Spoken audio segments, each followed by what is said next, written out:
नमस्कार। आज के एपिसोड में आप सभी का स्वागत है। आज अक्षय तृतीया है और इसीलिए हम सभी को अक्षय तृतीया की हार्दिक शुभकामनाएं देते हैं। आज का दिन और भी विशेष है क्योंकि आज हम बात करने जा रहे हैं एक ऐसे विशेष महायोद्धा की जिन्होंने अपनी परंपरा की अपनी पराक्रम की गाथा लिखी। एक ऐसा महायोद्धा जिसने गुजरात से लेके केरल तक का समुद्र पीछे धकेल दिया और नई भूमि का निर्माण किया। वो एक ऐसा महायोद्धा था जो क्षत्रिय ना होते हुए भी क्षत्रिय के सारे गुण उनमें थे। वो ऐसा महायोद्धा जिसका उल्लेख रामायण, महाभारत और काल्की पुराण में भी मिलता है। जी हाँ, हम बात कर रहे हैं भगवान परशुराम की। परशुराम जयंती भी है, इसलिए परशुराम जयंती की हार्दिक शुभकामनाएं। भगवान परशुराम के पिता का नाम ऋषि जमदग्नि और माताजी का नाम रेणुका था। भगवान शिव ने परशुराम को अनेक प्रकार के दिव्य अस्त्र वरदान में दिए थे और उन्होंने कठिन युद्ध कला कलारी पायट्टू की शिक्षा भी शिव से प्राप्त की थी।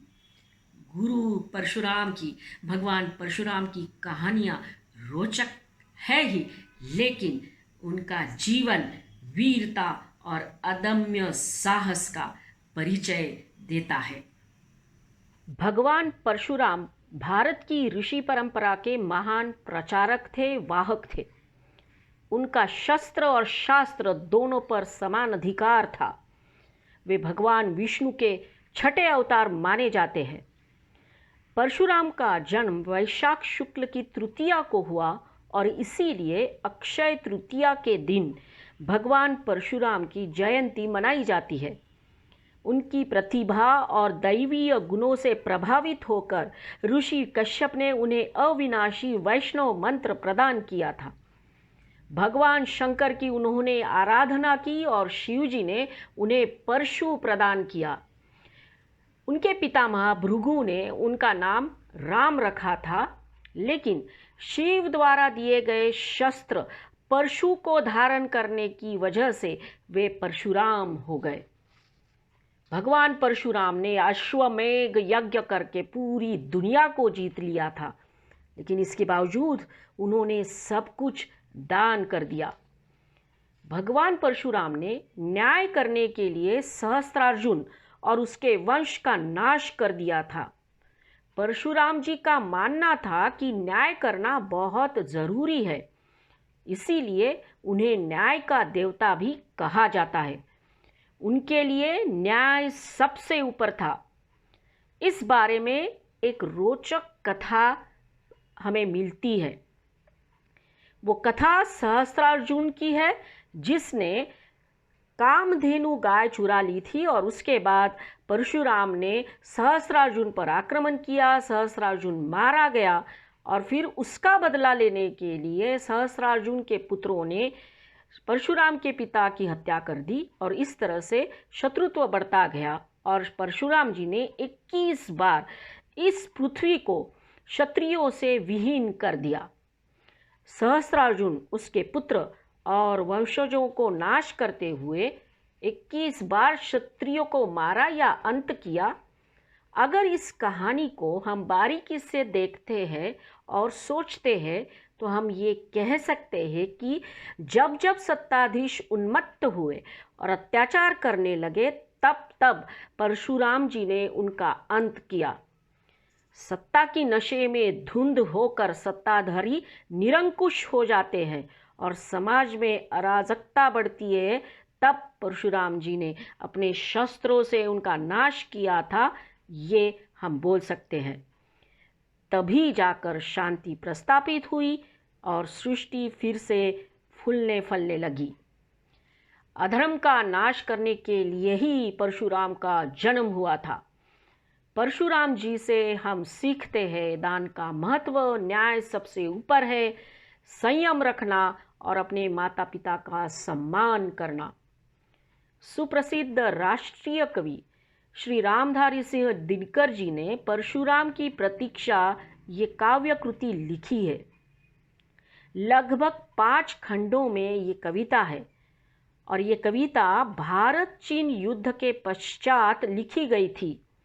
इस युद्ध में भारत को हार का सामना करना पड़ा था, ये हमें मालूम है। इस बात से व्यथित होकर दिनकर जी ने ये अजरामर कविता लिखी। इस कविता में हर शब्द कवि का क्रोध और दुख दर्शाता है। 1962 में चीन ने दोस्ती के नाम पर हमारा विश्वासघात किया। हम अहिंसा और शांति में विश्वास करने वाले लोग हैं और हमें बदले में क्या मिला? तो युद्ध। इस बात से वो व्यथित हुए, दुखी हुए और उन्हें लगने लगा कि अब शस्त्र उठाना ही चाहिए। और फिर ये काव्य कृति सामने आई, परशुराम की प्रतीक्षा। और मानो इस कविता के द्वारा दिनकर जी हमें ये कहना चाहते हैं, अहिंसा परमो धर्मः, धर्म हिंसा तथैव च। हम अहिंसा को अपना धर्म मानते हैं, लेकिन धर्म रक्षण के लिए शस्त्र उठाने ही चाहिए, तभी जाकर शांति प्रस्थापित होती है।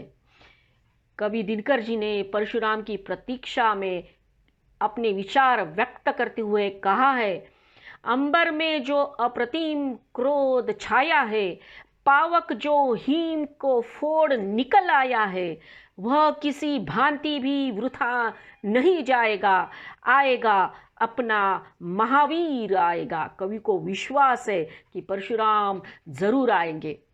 कवि कहते हैं कि हमें अपने नैतिक मूल्यों की रक्षा करते हुए अपने राष्ट्रीय सम्मान की रक्षा के लिए सतत जागरूक रहना चाहिए। परशुराम की प्रतीक्षा इस कविता में परशुराम धर्म अपनाने की आवश्यकता पर बल दिया गया है। कवि कहते हैं कि परशुराम धर्म भारत की जनता का धर्म है और परशुराम भारत की जागरूक जनता के प्रतीक है। कवि दिनकर जी ने परशुराम धर्म के कुछ निर्वाहक तत्व बताए हैं। ये तत्व है स्वतंत्रता की कामना, वीर भावना, जागृति, निवृत्ति मूलक मार्ग का परित्याग, वर्ग वैमनस्य का विरोध, भविष्य के प्रति सतर्कता और परशुराम धर्म की महत्ता, स्वाभिमान। हम इस माध्यम से कह सकते हैं कि परशुराम की प्रतीक्षा में कवि ने क्रांति का संदेश दिया है। कवि दिनकर जी कहते हैं, पहरे पर चारों ओर सतर्क रहो रे, धर धनुष्य बाण उद्यत दिन रात जगो रे। स्वर में पावक यदि नहीं वृथा बंधन है, वीरता नहीं तो सभी विनय क्रंदन है। अगर वीर भावना नहीं तो हम संकटों का सामना नहीं कर सकते। कवि देश के युवकों को कहते हैं कि तुम वीरता की भावना मत छोड़ो, अन्याय और अत्याचार के सामने मत झुको। अब हम धर्म की स्थापना करना चाहते हैं तो चिंगारी बनकर नहीं तो गोला बनकर भड़क उठो। परशुराम की प्रतीक्षा इस काव्य कृति से कुछ पंक्तियाँ जो है वो इस तरह से है। कवि दिनकर जी कहते हैं, वैराग्य छोड़ बाहों की विभा संभालो, चट्टानों की छाती से तुम दूध निकालो। है रुकी जहाँ भी धार शिलाएं तोड़ो, पीयूष चंद्रमाओं का पकड़ निचोड़ो। चढ़तुंग शैल शिखरों पर सोम पियो रे, योगियों नहीं विजयी के सदृश जियो रे। छोड़ो मत अपनी आन शीस कट जाए, मत झुको अनय पर भले व्योम फट जाए। 2 बार नहीं यमराज कंठ धरता है, मरता है जो एक ही बार मरता है। तुम स्वयं मृत्यु के मुख पर चरण धरो रे, जीना हो तो मरने से नहीं डरो रे। है खड़े हिंसक वृक्र व्याघ्र खड़ा पशुबल है खड़े हिंसक वृक व्याघ्र खड़ा पशुबल है। ऊंची मनुष्यता का पथ नहीं सरल है, ये हिंसक साधु पर भी न तरस खाते हैं। कंठी माला के सहित चबा जाते हैं। जो वीर काट कर इन्हें पार जाएगा, उत्तुंग श्रृंग पर वही पहुंच पाएगा। कुछ समझ नहीं पड़ता रहस्य ये क्या है, कुछ समझ नहीं पड़ता रहस्य ये क्या है। जाने भारत में बहती कौन हवा है। गमले में है जो खड़े, गमले में जो है खड़े, सुरम्य सुदल है। मिट्टी पर के ही पेड़ दीन दुर्बल है। जब तक है यह वैषम्य, जब तक है यह वैषम्य, समाज सड़ेगा। किस तरह एक होकर यह देश लड़ेगा। कवि दिनकर जी हमें लड़ने के लिए प्रेरणा दे रहे हैं, क्रांति की प्रेरणा दे रहे हैं और परशुराम की प्रतीक्षा करते हुए ये बोल रहे हैं कि परशुराम हम में से ही कोई एक होगा जो धर्म की स्थापना करेगा, सत्य की स्थापना करेगा, न्याय की स्थापना करेगा। अगर आपको ये वीडियो पसंद आया हो तो ज़रूर लाइक करिए, शेयर करिए और सब्सक्राइब करिए। धन्यवाद।